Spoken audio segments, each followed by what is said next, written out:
Hello, it's Ian Gray here. This is the Confident Live Marketing Show. This is episode 47, and I'm really excited to have my good friends Jim Fuhs and Tim Sohn on the show. How are you doing, guys?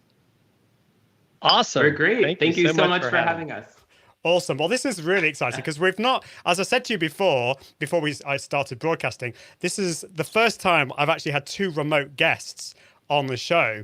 And I kind of forgot about this because, of course, you have your own live show. And so I just, in my mind, I thought, oh, well, there's two of them. I can bring, but I have to obviously bring you in remotely, which is cool. And we've got the software to do it. So, so where are you guys from?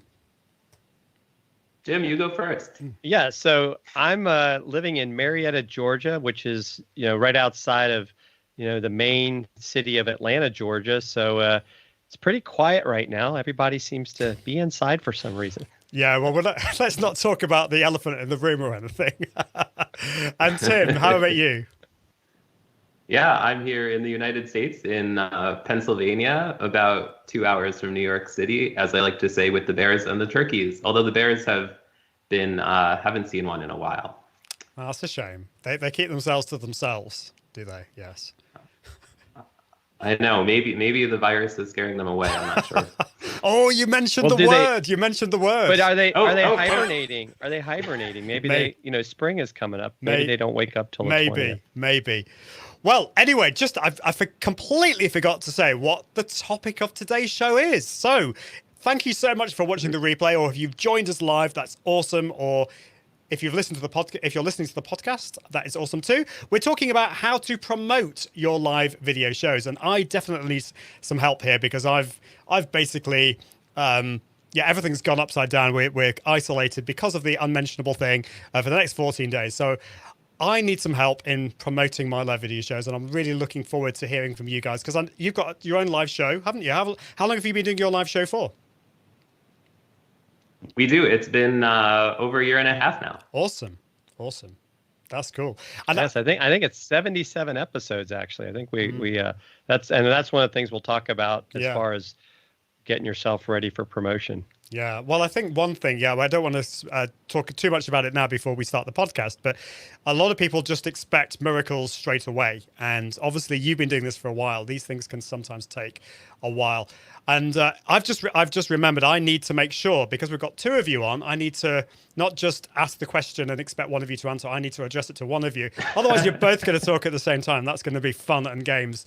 So thank you so much. If you're watching live and if you're watching the replay, let me know. If you're watching the replay, just put #replay in the comments. It'd be great to know and to hear from you. And also let us know where in the world you are tuning in from. That would be awesome.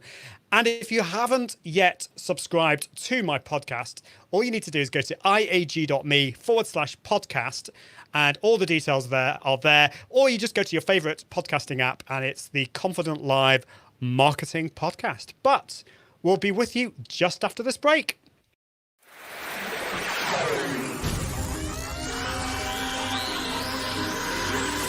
This is the Confident Live Marketing Podcast. Confident Live Marketing Podcast with Ian Gray, helping entrepreneurs level up their impact, authority, and profits through the power of live video. Gain confidence in front of the camera, confidence with technology, and confidence with the content and marketing. Together, we can go live! Hello, it's Ian Gray here for the Confident Live Marketing Show. This is episode 47, and in this show, we're going to be talking about how to promote your live video shows. I've got Jim Fuhs and Tim Sohn on the show, and I can't wait to bring them in to talk about this. This is a subject that I've been wanting to talk about for ages, and we just haven't got round to it. So that's going to be awesome. But first, it's time to talk about my first sponsor, which is the wonderful Content 10X. Content 10X are awesome because they're all about content repurposing. We want to make things easier for us as business owners. There's so many things to juggle, aren't there?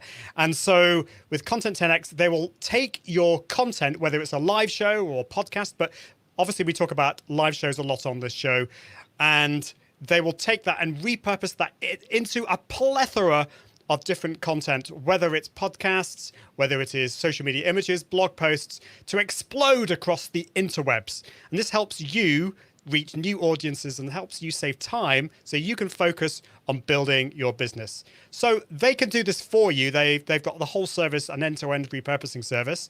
But also, if you just want to learn to do it yourself, they've got so many pieces of resources at content10x.com. So they've got a blog, they've got a podcast, and also a book, the Content 10x book.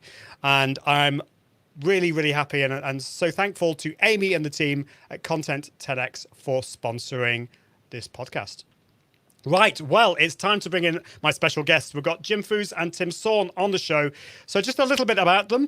Tim Sohn is founder and CEO of Sohn Social Media Solutions, a marketing and public relations firm. He helps small businesses and entrepreneurs get more customers faster with a focus on video and live video. And Jim Fuhs is president of Fusion Marketing of Marietta, Georgia. Jim is a retired Marine Lieutenant Colonel turned social media consultant and speaker. And they are both, of course, co-hosts of the Tim and Jim show. I think I got that right. The Tim and Jim, even though Jim and Tim, we've got you in the reverse order. Is that okay? Have I done that right? Or that's okay. Is that okay? I've not. It's very good. Well, it's great to have you on the show. We've got some lovely guests, lovely commenters. Sorry, I should say. We've got Martin Buckland is here. So he says, "Guess where?" Lol. So yes, we know where you're from. You're Toronto, of course. And Sasha is here, who's tuning in from the UK, but only for 5 minutes before getting on a call, so we'll catch the replay. Well, that's cool. That's one of the great things about live video, isn't it? That you can either watch live or watch the replay. So, yes. So just, I know you've already talked about this before we started the show, but just explain where in the world you're from. Jim, where are you from? So I'm in Marietta, Georgia, not too far from the Atlanta Braves stadium, about 10-minute drive. So looking forward to baseball season starting here, hopefully sometime in May. But glad that spring is here. It's starting to warm up. There's loving the feel of the outdoor weather. And Tim's in a much different part of the world. So where are you from, Tim? Hey, everybody. I am in Northeast Pennsylvania, about 2 hours from New York City and 1 hour from Scranton, Pennsylvania. Like I say, with the bears and the turkeys here in the woods in Shohola. That's awesome. Well, it's great to have you on. I've also seen on LinkedIn, so obviously I'm streaming to LinkedIn Live. We can't bring the comments on, but Dr. Jo North is here. Hi, Jo. Hope you're doing well. She's asking a techie question. What software are you using in to bring Jim and Tim in remotely? So I'm actually using Ecamm Live, and I'm bringing in them both from Skype. I'm also using StreamYard at the same time. And Debbie Jones is here. Good afternoon times 3. So it's awesome to see you. Right. Well, I think it's time for, if I can press the right button. Where's it gone? There we go. The tech was eluding me for some time there. But it's time for the quiz. So this is basically an opportunity for me to ask you some questions so we can get to know you a little bit more. They're very simple questions. Are you ready, guys? Ready. As ready as you're ever going to be. Right. Okay. So here is the first question. So what we're going to do, I'm going to ask Jim first, and then Tim, you can answer afterwards. So, Jim, your favorite type of food? Sushi. Ooh, sushi. Okay. And Tim? Pot roast. Pot roast. Then you have to explain. We were talking about this on the other day. What is pot roast? And I'm sure I know what it is, but just explain to me. It's a kind of meat. I like it especially if you have it with mushrooms and carrots, and it's just a very comforting food. A wholesome dish. That sounds good. Excellent. Well said. Excellent. Yeah, so it's well said as a vegetarian who wouldn't eat it, but I'm sure you enjoy it.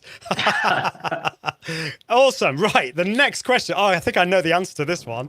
Okay, Jim, Mac or PC? Mac. And Tim? PC, of course. Hey! And you said it with confidence, which is awesome. Because I think sometimes, we can... poor PC users, and I'm a PC user and a Mac user, so Hey. so sometimes I think PC users can get a bit of a bad rap. Jim's keeping very silent there, but you've been trying to convert Tim to Mac for a while. Let's move on swiftly, shall we? So the next question is, so Jim, what is your favorite kind of music? I'd have to say alternative music back from the 80s, talking, the Clash, right? Oh, yeah. Yeah, cool. Excellent. And Tim, how about you? My favorite music would be anything Billy Joel. Ah, awesome. That's cool. And of course, if you're watching the replay or watching live, I'd love to know from you, what are your favorites? What's your favorite music? What's your favorite food? We always like to know these things. Okay, great. I'd always like to ask this question, which is, if you had to choose between a banana and a Krispy Kreme donut, what would it be, Jim? Banana. Ooh. Actually, we need to do that one. How about you, Tim? Banana as well.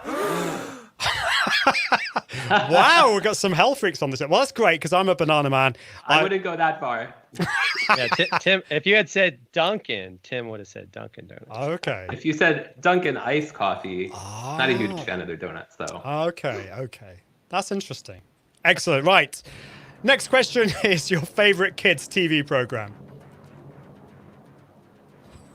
I'm going to say The Mandalorian on Disney Plus. I think we'll allow. Is that a kids' program? I suppose it is. I haven't seen it yet. Baby Yoda, right?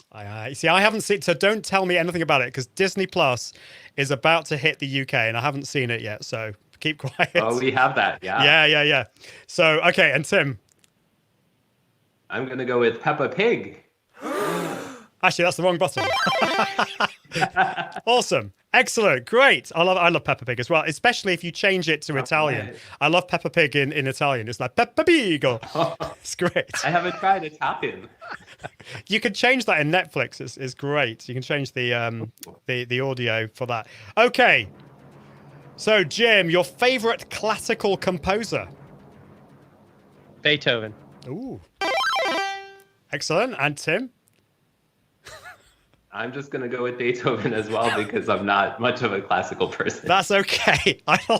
This sometimes freaks some people out. There was somebody a while ago who said that they couldn't answer the question at all because they don't listen to classical music. But that's cool. I think Billy Joel started with classical, though, so does he count? Not really, but... Oh, man. Okay, that's cool. Okay, final question is your favorite app. Ooh. I'm going to say Twitter. That's cool, yeah. Why Twitter? I'm able to communicate with people quickly, and I get all my news from it instead of watching it on TV. Awesome. That's cool. And Tim? I'm going to go with Agora Pulse. Excellent. Good choice. We love Agora Pulse. Especially because I love their mobile app. I'm on the go so much with the kids and the business, and they have a great mobile app that you can even create content from. I have a freelancer I work with, so I can approve all their content through it. It just makes life so much easier, especially on the go. Yeah, definitely agree. Awesome. Well, I think it's time to get on with the main show. We've actually got somebody commenting here who says, I can't read, is it Jumpy Garcia says, love the social talk, but can we get on with the actual title, please? So we're going to do that. We just like to have a bit of fun too. So awesome. Right. So we're going to be talking about how to promote your live videos. And so, yes, before that, though, I want to ask the question. I think it's such an important question. I'm going to ask you, Jim, first, and then Tim, you can follow, and I will reverse you round for the other questions. But Jim, why should we look at doing live video in the first place? I think live video really gets into the whole aspect of the human-to-human connection. And when we're live, we're able to get those viewers that are able to join us live to interact. It becomes more of a conversation as opposed to, if you want to call it, a lecture. And that's one of the things I really enjoy about it. Definitely agree with you. And Tim, how about you? Yeah, I definitely agree with Jim. I really think video is the next best thing to in real life, which is so important right now. So likewise, I agree, the interaction, as well as the algorithm sometimes prefer live video, but especially building relationships through video, and live video especially, I'm very passionate about. Yeah, definitely. And I think at the moment, particularly where connection is even more important, I think live video is I think is going to become even bigger than it was. And I think it's something that we should all be investing in. So Tim, okay, Oh. do you still get nervous when you go on live video? Or did you ever get nervous is the question. And I also want you to share some maybe some disasters that you've had. I'm sure you haven't had any disasters, but can you so first question is did you ever get nervous? Do you still get nervous? And any disasters? I don't get as nervous as I used to in the beginning.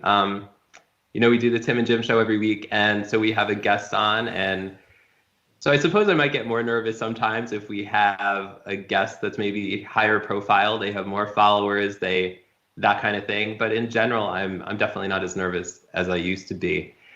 In terms of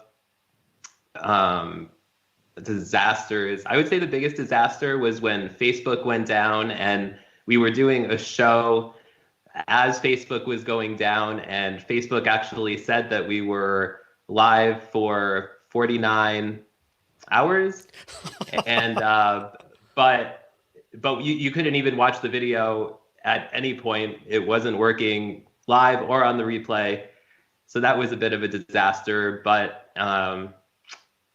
and recently we had an audio issue with a guest, but for the most part we haven't had too many technical issues unless it had to do with the platform itself, whether it's Facebook especially. I remember a similar issue. So I don't know whether it was the same issue with Facebook Live, and one of my live videos went on for supposedly 49 hours or whatever, which was mad. And I think actually some tech disasters are good because you could learn from them. I had a tech disaster about a week or so back when the audio just wasn't working, and then I realized what a new piece of technology I could use that would improve things. So sometimes it can be a good thing, but not nice to go through. How about you, Jim? I mean, in terms of nerves, first of all, and then disasters. So I think for me, especially when you're doing a show like we are today, where you have other people on, it's much easier to maintain your energy and your comfort level. But I think sometimes when I go live by myself, like it's a short video, I'm trying to bring across a point, I think I'm a little more nervous because one, sometimes it's unplanned, and two, it's kind of like, is anybody really listening to me? And it's just weird to, in a sense, be talking to yourself or talking, about yourself. So I think that's where maybe I get a little nervous when it's just me. Yeah, I can definitely identify with that. I become a lot more confident with these shows, but still, I think with when it's just yourself, you need to be a lot more prepared, I think, don't you? Because you need to make sure you know what you're going to talk about. Unless, I think some people are very good at it. So it depends on you, I think. Some people are very good at just putting the camera on, going live, and just going with it. But we're all different, aren't we? So any tech disasters for you, Jim? Yes, actually, it was pretty funny. Rob Balasabas had me on one of his shows. He was doing it in StreamYard in the community, and I was showing him my Blue Yeti microphone, and I ripped it out of my computer. And so then I was struggling to find a way to be able to talk again, and I eventually figured out how to put the microphone on through my camera, but then I actually ended up having to get a new microphone. I broke my microphone. Oh no. Well, you're not going to do that. I didn't know that. You're not going to do that again. It never worked after that. No. Oh, no. Oh dear. Did you send Rob the bill? No. I got a Samsung Q2U, which I actually like better because it's an XLR mic. Yeah, the Samsung Q2U is one that I recommend a lot. It's because you can plug it in USB and XLR if you want. You've got the option, which is awesome.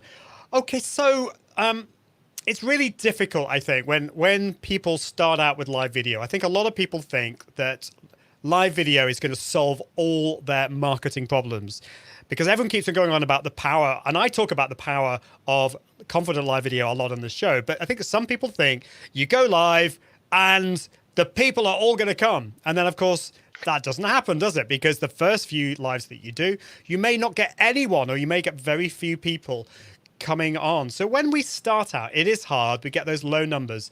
How do you think, what are the best ways that we can promote our live shows when we're just starting out? And I'll start with Jim. What are some ideas that you've got?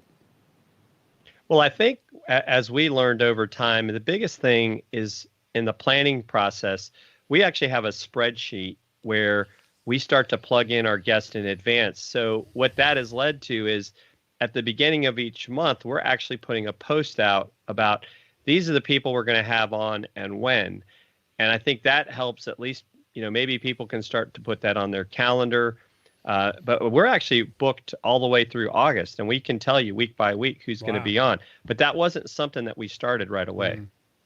Yeah, that's really cool. So certainly, if you're going to have guests, that's going to help if you plan, and presumably not all. Well, I assume not all your guests will help with the promotion, but some of them will. The fact that they're on and they'll be able to share it out. And so do you use like a Google Sheet or an Excel spreadsheet? What's the technology you use? Yeah, we use a Google Sheet, and so we have the date, we put the episode number, who the guest is, and what the topic is, and then, as we get, because we're, obviously still evolving with what we do, we'll even add some columns in as far as repurposing, and we could also start to put things like pre-promotion, things of that nature, but I think that really is, you got to get systems in place so that you're not scrambling and forgetting like, oh, wait, I already had scheduled somebody for that day. And we got somebody else getting scheduled. And so I think that's been helpful because Tim and I both approach people about being on the show, and we need to make sure we're on the same page. And instead of like always having to say, hey, can we have, we adjust that. And then we've had a couple times where, we had a guest had a serious medical issue at the last minute. So we had to adjust, and we actually, I think, ended up making that just Tim and I talking for that specific episode. And so you have to be prepared for that as well as, or we've had technology issues with guests as well. So as far as pre-promotion, though, I think we've really worked hard to get out in front of it as opposed to, and I think Tim would agree, when we first started, to your point, Ian, we're like, oh my gosh, we made it through this show. What are we going to do next week? Yeah. I think what you said about being prepared to have to change your schedule or change what you're going to do. So if you have a guest on, and you don't have a co-host, then you need to be prepared to do a solo show. And and also if the tech's not going to work, you need to be able to maybe reschedule things as well. One thing that I've been playing around with, I don't know whether you've played with this. I'm not so sure how helpful it is. Have you heard of the tool Send Calendar? And it allows you to basically add your shows to a calendar that your audience can subscribe to. Have you used that?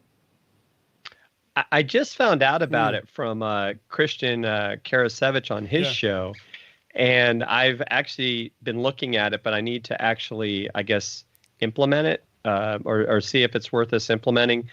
And I also have Calendly, but I don't. But I think, to your point, Send Calendar lets you send it out to your audience so they can actually get it on their calendar. So I think that's actually a really interesting, fascinating idea that I won't look into more. Yeah, well, I'm in the same position. I've just been playing around with it at the moment, and it's too early to say whether it is useful.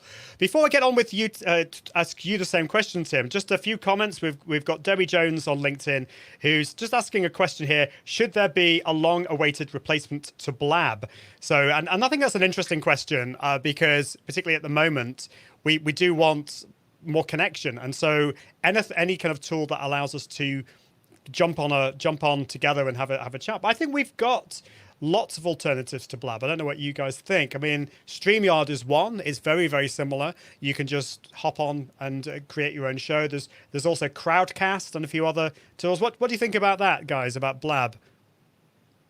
I mean, I used to watch Blabs. I never participated in a Blab. That was, before I got over my fear of being online. Yeah. And I think the issue with having too many people is that how do you control it? And it's almost like people can be talking over each other. So it's kind of like, I mean, because even with Zoom, right, we can have, up to 100 people in a room if we want to, but you've got to have somebody kind of like herding the cats. Yeah, that's true. Yes. It's sometimes we had to I had to make sure at the beginning of the show that made sure you knew which person I was addressing the question to. And that's just with 3 of us. So imagine what it's like with 100.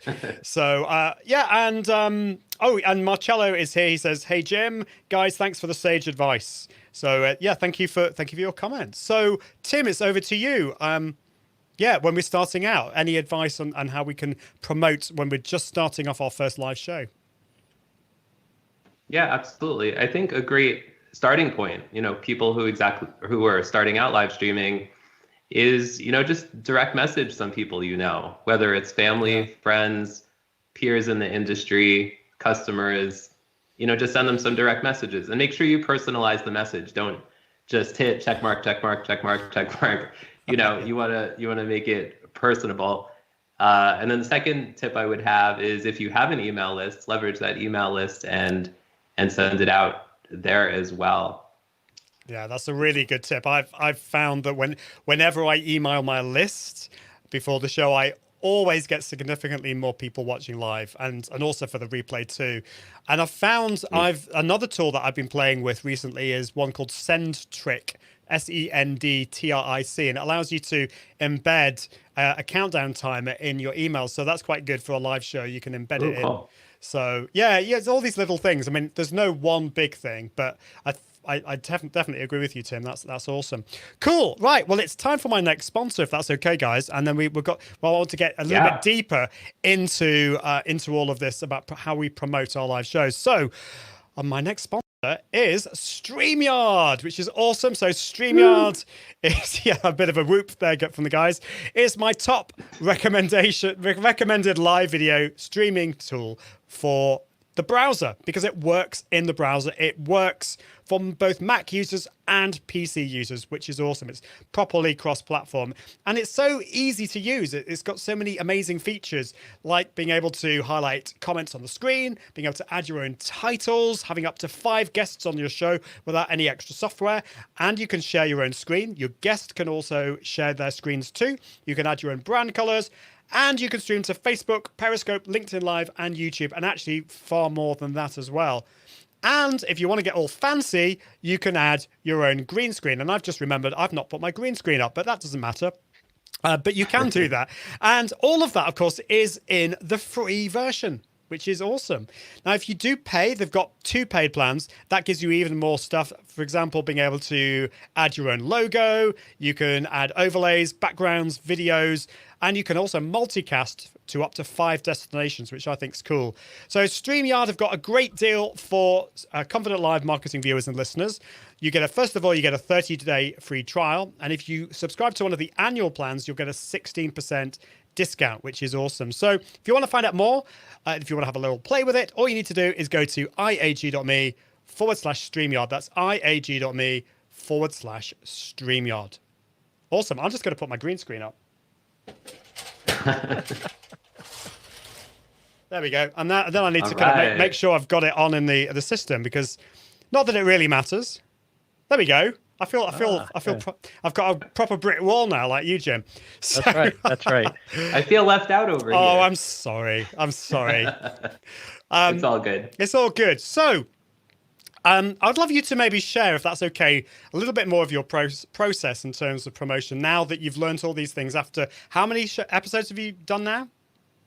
77. Yeah, 77 shows. So you've obviously learned quite a few things over that time.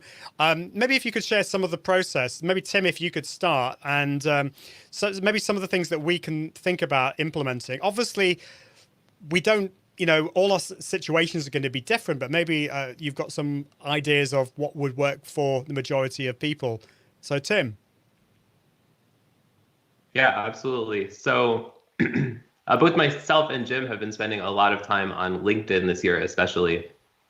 So we promote our shows. Well, we promote them on all the social networks we have, but especially LinkedIn, we find has been getting us the best engagement and the best reach with live video on LinkedIn.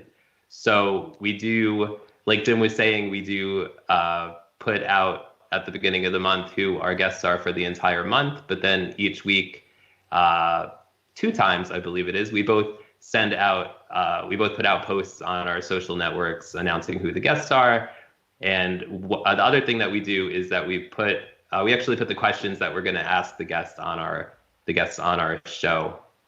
And of course, we tag the guests in the show, and we hope that they will share it with their networks. They don't always, but most of our guests do.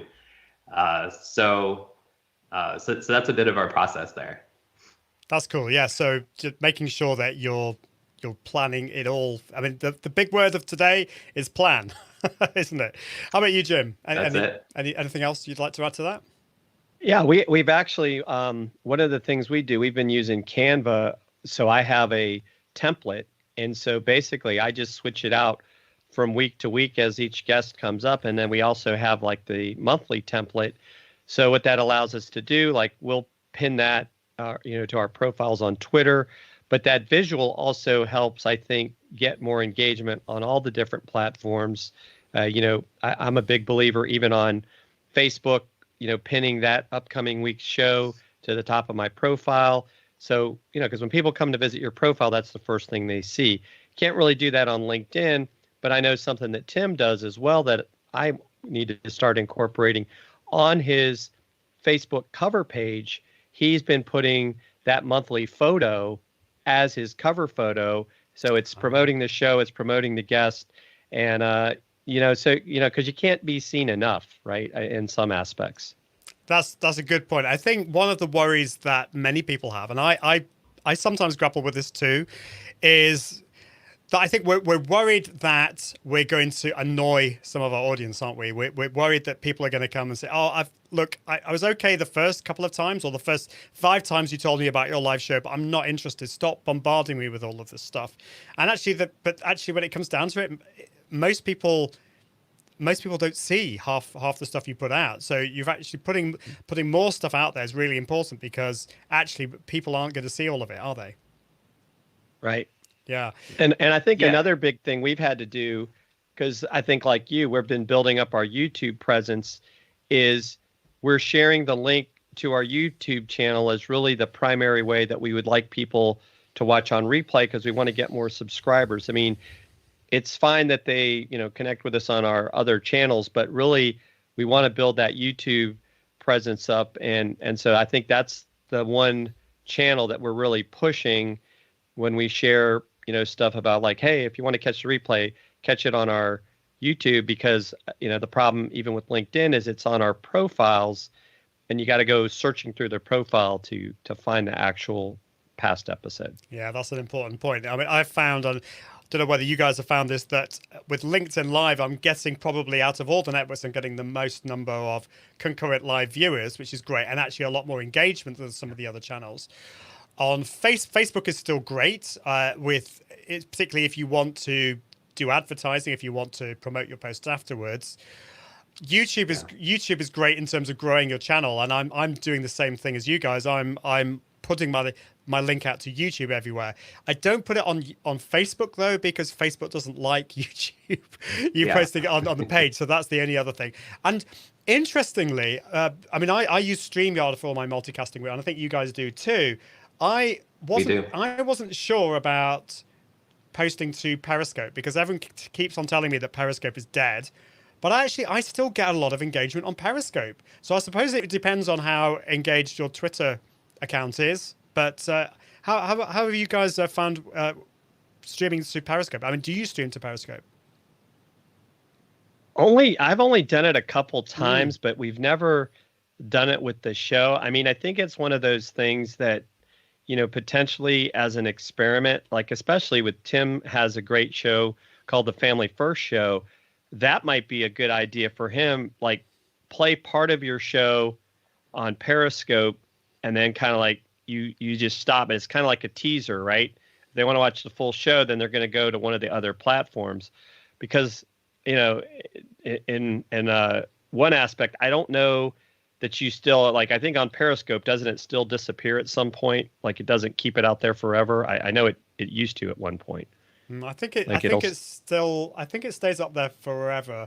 But obviously with Twitter, the post ends up, disappearing off the face of the earth, because there's so much stuff. It's such a fast moving platform. So there is that. I think for the live viewers, people watching straight away, it's good. But then after that, it's not good for evergreen content, is it?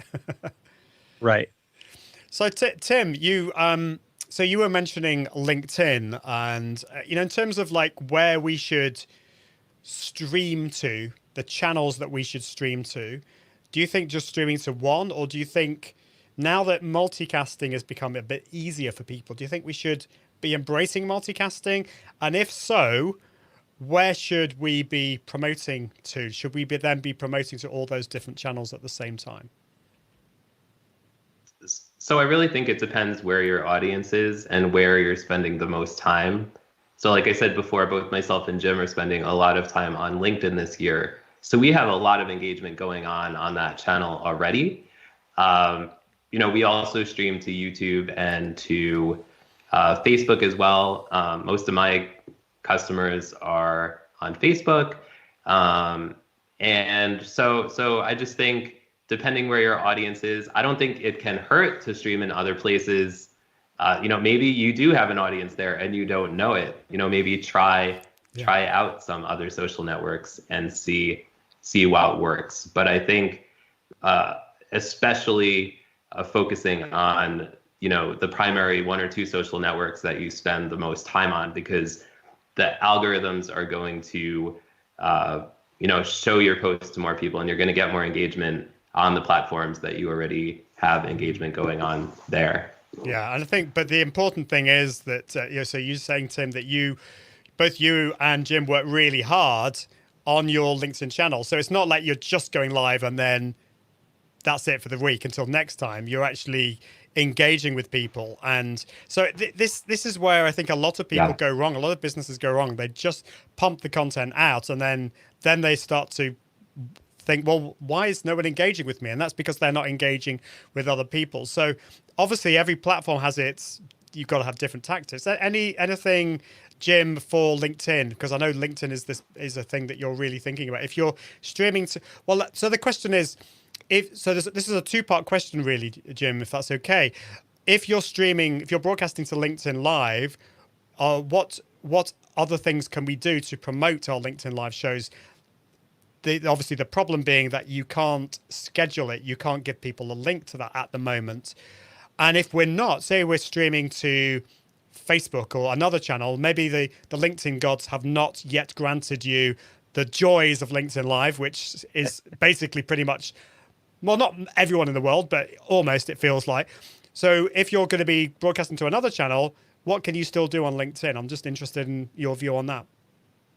Yeah, so I think one of the guests we had yesterday, Dan Jordan, he's got a lot of energy. He does a show now on StreamYard that he goes to Facebook and YouTube. And then what he's doing is, because you can upload up to a 10-minute clip on LinkedIn, he's putting about like a 10-minute portion of his show on LinkedIn, asking people, hey, come watch me on these other channels. So I think that's a great way to do some repurposing from the other platforms to get that exposure on LinkedIn, because people are able to have that. And of course, kind of going back to your comment about links, put the link in the comments and not in the post, and you'll get more engagement.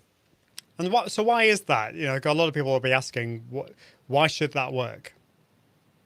It just, they don't punish you for putting links in the comments algorithmically. But it's like you said, for whatever reason, with the exception of Twitter, they don't like you to take people off the platform. Yes. Yeah. And so at least it works right now, right? Who knows? In the future, they may even, punish you for that. And, native always works best. That's the other thing. By uploading that video 10-minute clip straight to LinkedIn, you're going to do a lot better than just saying, here's the YouTube link for the whole show. Watch it there. And it also gives you that chance to tease it. And actually, this is something Tim and I have been talking about, like in our time. You could take that 10-minute clip, and now you've got the ability to make an Instagram TV episode as well, because that's, I think a 10-minute thing. And now that Instagram TV is starting to come up with some monetization options, it may be something that people want to explore. So there's a lot of stuff there, and I don't want those of you watching and listening to get stressed about all the things that you need to be doing here. These are just ideas, and of course you don't need to implement all of these things. I'm sure you guys, you'd had right from the word go, you didn't implement all of these things, and you've built up a plan. And so, I mean, one of the things that I do that I find really useful, I was dragged kicking and screaming to use a project management tool. So I now use Asana, and yeah, I'm getting to enjoy it. I'd never thought I'd say that, but actually following this process and making sure that I am doing all these things really works. And of course, you can hire people to help you. There are, you can hire a VA, or hire a Content 10X, or just do little bits of these things. It doesn't have to be, you don't have to do everything. I also just wanted to highlight a couple of comments. So Christian I can never pronounce his surname. Christian, what's his name? Karasevich. Thank you. I'm sorry that I've just completely misspelt or misspoken your surname. But he says, lots of companies picked up the torch when Blab shut down. Right now, there are plenty of alternatives that have replaced it. And he also says, another way is to notify your email list. So this is going back to what we're talking about in terms of promoting, one of the best ways really to promote your shows. Also on LinkedIn, Marcello says, Jim, I agree that's a nice touch, although I don't know what that was in reference to. And he says, Periscope, I rarely use it, and more importantly, my target audience is not there. Well, in that case, don't bother with it. There's no point. So we're almost at a close. Tim, have you got any final thoughts on promotion? We've talked a lot about pre-promotion, so promoting the show before it happens. But of course, the other thing we need to think about is the post-promotion. We want people to watch our replays, and of course, we want people to get engaged, so they're going to watch us in the future. Any thoughts on that? Yeah, so one thing that we do is we repurpose our videos, and we need to get better at doing this more consistently. We all have busy families and businesses and everything, but if you repurpose your video and then create native videos, take short clips from your videos and then upload them to the individual platforms, create your content so it makes sense for your audience on that platform, and then include a link perhaps down in the comments per Jim's suggestion. Yeah. Because then you can get in front of even more people, because as we know, not everybody is going to watch you live or even the replay. And on social media, a social media consultant once told me that almost nobody will ever see anything that you put on social media. So the more repetitive, the better. And how about engagement, Tim? I mean, do you think actually, do we need to engage with all our comments? Not just, obviously, I'm talking to them all now, but how about replying afterwards? That's something that I definitely try and do. Do you think, how important is that? Yeah, absolutely. I think it's important to engage both live, both through video, but then as well afterwards, go into the comments and reply there as well. And if you have a guest, encourage them to reply to the comments both during the show and afterwards if they have the time. Definitely. And one thing that I've added to my Asana checklist, you'll be so impressed, guys, is I've added an email template that I do try and send out to my guests. So don't be surprised if you guys get one. Nice. That basically says, thanks so much for being on the show, and here are the links to YouTube, Facebook, and LinkedIn.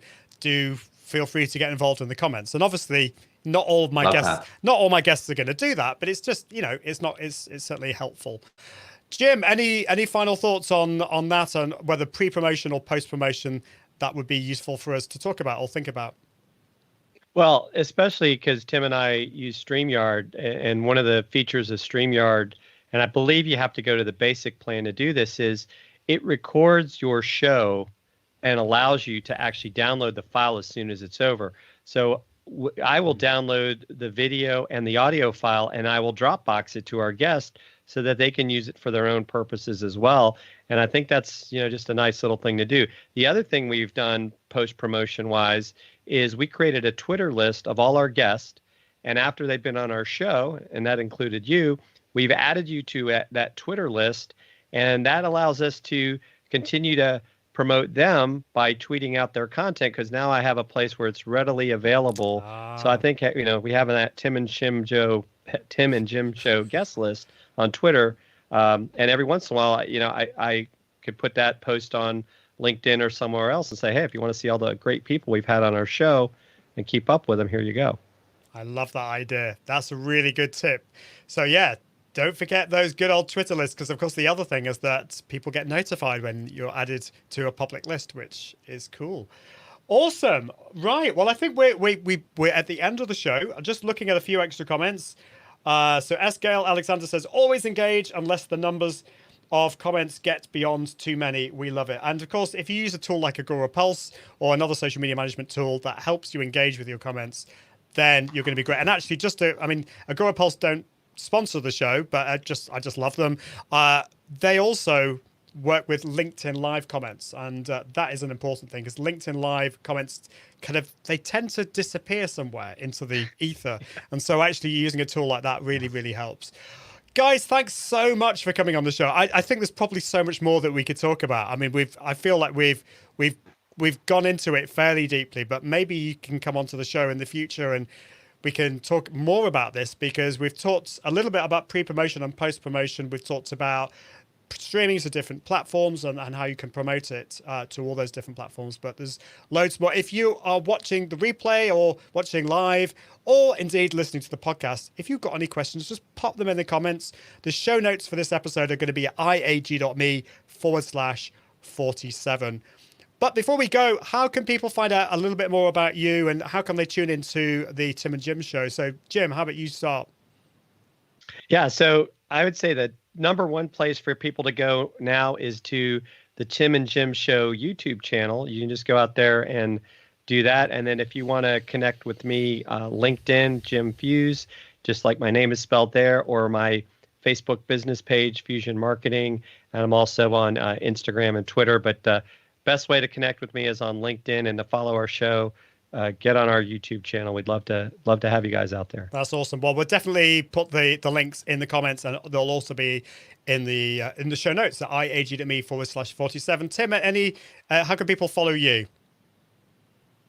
Yeah, people can follow me. I spend most of my time on LinkedIn, so just search for Tim Sohn, Sohn.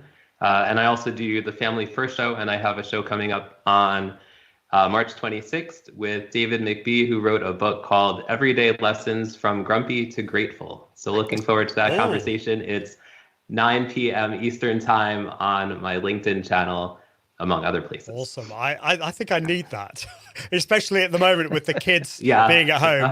I was feeling rather grumpy yesterday. So what's this show about? I mean, Family First. I mean, it's a family. Tell us a little bit more about that.